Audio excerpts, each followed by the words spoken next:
আমি যেহেতু কখনো রথের মেলা দেখিনি, তাই আমার কিন্তু বরাবরই একটা ইচ্ছে ছিল রথের মেলা কেমন হয় সেটা দেখতে যাওয়ার। আর এই বছর যেহেতু মামাবাড়িতেই ছিলাম, তাই চলে গেলাম আমার মামাবাড়ির ওখানে রথের মেলা দেখতে।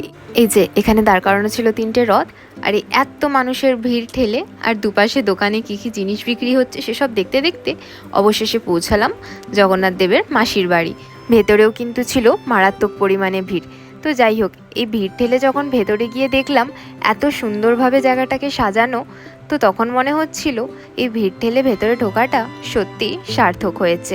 মন্দিরটাকে দেখতে এক কথায় অসাধারণ লাগছিল, এত সুন্দরভাবে নিখুঁতভাবে সাজানো ছিল। আর এই যে এখানে রাখা ছিল মহাপ্রভু জগন্নাথ দেব, সুভদ্রা ও বলরাম।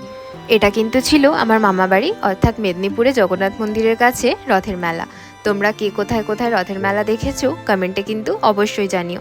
আর ভিডিওটা ভালো লাগলে চ্যানেলটা সাবস্ক্রাইব করে দিও।